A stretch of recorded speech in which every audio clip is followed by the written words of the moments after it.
Beneath the quiet facade of Oshawa, Ontario, a routine plumber's call unearthed a bone-chilling enigma.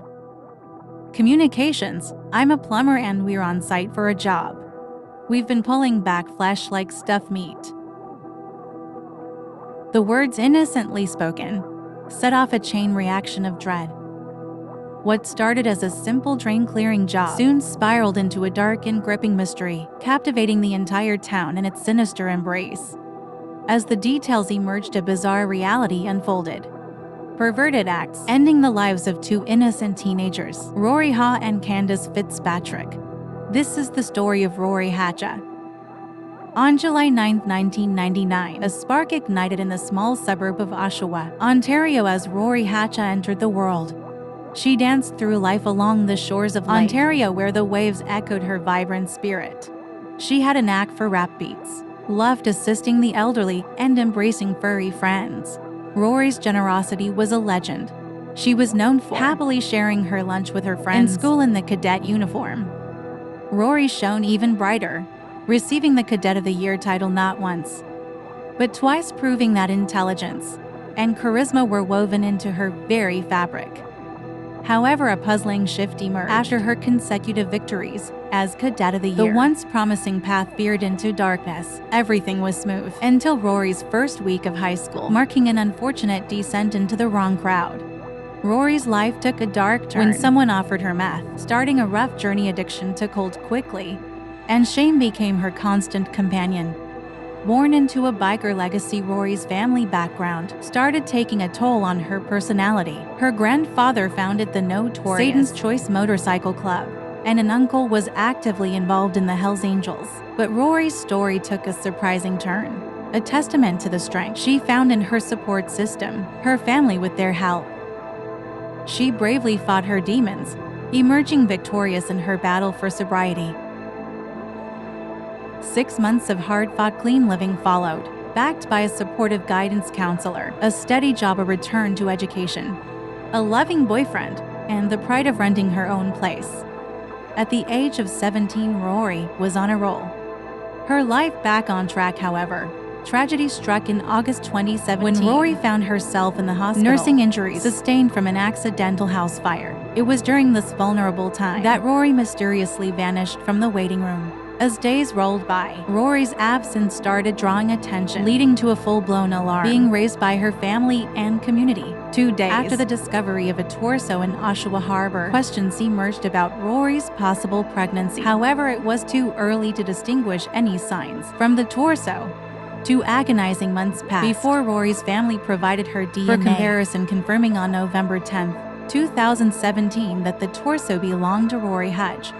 Then on December 29, 2017, a plumber responding to a call about clogged pipes stumbled upon a horrifying discovery in Adam Strong's basement suite. As the police arrived, Adam confessed, leading to the chilling revelation of Rohi's body in his freezer. The discovery sent shockwaves through the town, unraveling a tale of horror and tragedy.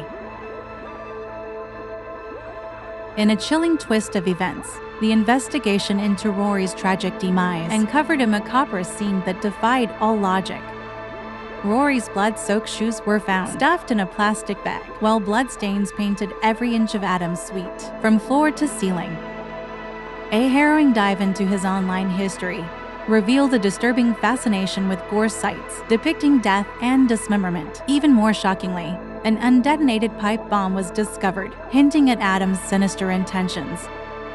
The bomb squad was hastily summoned, averting potential disaster with a controlled detonation, captured by frenzied news reporters. As the truth unraveled, Adam Strong's life transformed from enigmatic to a theater of horrors, leaving all involved grappling with the evil lurking within those walls. After an exhaustive 25-day investigation, the forensic team wrapped up their search, only for the rental unit to be shockingly listed again within a month. "Tear it down," demanded Rohi's grieving family.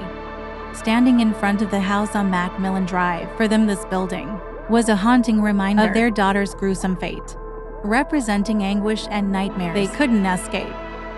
Rohi's autopsy painted a grim picture: fractures and facial injuries inflicted before her death, her body methodically dismembered, likely flushed down the toilet. The cause of death remained a mystery, shrouded by her body's state. And who was Adam Strong? His troubled past revealed a dark narrative, blaming his crimes on a tumultuous childhood. Confessions of a young boy with tendencies akin to a serial killer, harboring a disturbing urge to torture animals. Behind the facade of a gas station attendant, at 46 lurked a man with a chilling history of violence, begging the haunting question: what drives a person to commit such unspeakable horrors? In his interactions with officers, Adam didn't reveal any names, maintaining a facade of self-assuredness, even though he wasn't as intelligent as he portrayed himself to be. As fate would have it, it was Detective Darren Short on duty that day, and he took charge of the interview. Detective Short, at that moment, had no idea he was facing the killer of Rory. The likelihood was there, but without concrete evidence, it remained just another case to be handled. During the interview, Detective Short received a notification about what they discovered in the freezer. It was then he realized Adam Strong was the one he had been looking for. By now, Rory was identified by her tattoo. Armed with this information, Detective Short's approach was direct. He confronted Adam, forcing him to face the harsh reality of his actions. At that point, a lack of crucial information surrounded the circumstances of Rory's death. To press murder charges, it was crucial to have solid evidence confirming her death as a homicide, but the specific cause of her death remained vague. It was apparent that Adam was in no mood to cooperate. The only hope that remained was the plethora of blood-soaked evidence that could pin down the murder on him. Detective Short sifted through the evidence meticulously, each piece a potential link in the chain leading to justice. Among them, a menacing Wyoming knife stood out, its gleaming edge hinting at a grim tale. The hope was simple: find Rory's DNA and Adam's fate would be sealed. Days turned into weeks, anticipation mounting with each passing moment. Then finally, the forensic report arrived, promising a resolution. Yet as Detective Short pored over its contents, a chilling realization set in. It wasn't Rory's DNA that stared back at him from the page, in a twist both unsettling and tragic. The evidence pointed to a second victim, Candace Fitzpatrick, a teenager who vanished a decade ago. Her DNA, like a ghost from the past, emerged from the shadows, implicating Adam in a crime far more sinister than imagined. With newfound urgency, authorities pieced together the puzzle, their pursuit of justice unyielding. Yet amidst the certainty of Adam's guilt, one question loomed large: where was Candace? And what dark secrets lay buried with her? On July 10, 2018, they learned that the DNA belonged to Candace Fitzpatrick, an 18-year-old female who had gone missing almost a decade earlier, in March of 2008. This is a new name in this investigation. Police, as you just mentioned, told us today that she was last seen by her family in 2008. She was known to frequent the central Oshawa area, as was Rohi Hache, the other name who Candace, like Rory, hailed from the Oshawa area and struggled with drug addiction. Described by her dad as having a big heart and love for everyone, Candace was last seen leaving home for the mall on March 2nd, 2008. However, her disappearance was only reported 2 years later. Her transient lifestyle meant her brief absences didn't immediately raise alarms. But as months passed without contact, her father's concern grew. The uncanny resemblances in the life, stories, and physical features of both women are striking. As Candace was officially reported missing in 2010, 2 years after she actually went missing, this delay made the task of finding her much more challenging. Her father dedicated years to searching for her, but hope gradually faded. Unfortunately, a decade later, his grimest fears manifested in Adam's apartment. On November 8, 2018, Adam Strong was brought in from prison for his second police interview. Detective Short observed this 11-hour interrogation, orchestrated by Detective Paul Mitten, unfolding live from another room. Right from the start, it was evident that Adam wasn't scared or stressed. Instead, he appeared remarkably upbeat and chatty. It's as though he holds all the cards, feels an upper hand, and takes pride in it, enjoying the spotlight that now shines upon him. After his demands are met, he finally acknowledges knowing Rory as he begins to open up.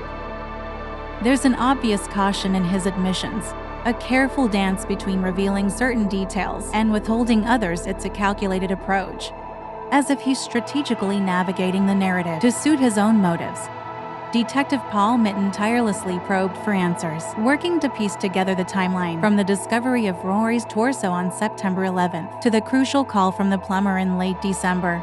2 years later, we find ourselves at the trial, but despite Adam's clear admission to dismembering his victims, he surprisingly pled not guilty to the 2 counts of first-degree murder. His defense attorney floated the theory that the girls may have overdosed, and Adam panicked. However, Rory's head injuries told a different story. During the trial, the defense attempted to challenge the admissibility of Adam's initial admissions to the police, claiming a lack of access to legal counsel. On March 16, 2021, Adam Strong was found guilty of first-degree murder for Rohi Hache and the manslaughter of Candace Fitzpatrick. As Candace's remains were never found, the court couldn't prove her murder beyond a reasonable doubt. Despite this, Adam was sentenced on May 27, 2021, to life imprisonment with no possibility of parole for 25 years. Finally, justice was served for the heinous crimes he committed. The cries of victory from those closest to Rory and Candace Fitzpatrick after learning Adam Strong, guilty of first-degree murder and manslaughter, is now going away to prison for good. As the gavel fell, Rohi Hache, Candace Fitzpatrick, and their grieving families finally found closure. The judge stressed that there was no hope for rehabilitation for Adam and firmly stated that he would spend the rest of his life behind bars. Speaking directly to Strong, the justice said, "You are a dangerous predator." Just a month after being imprisoned, Adam finally realized that he would rot in his cell. Forever, he realized that he held no bargaining chip whatsoever that could shorten his sentence. After some rounds of questioning, the investigators managed to get hold of Adam Strong in judicial custody. I can confirm today that the remains found last November are those of Candace Fitzpatrick. As the curtain falls on the haunting saga of Rohi Hache and Candace Fitzpatrick, one cannot help but ponder the depths of darkness still concealed within the seemingly ordinary walls of a bona fide horror house.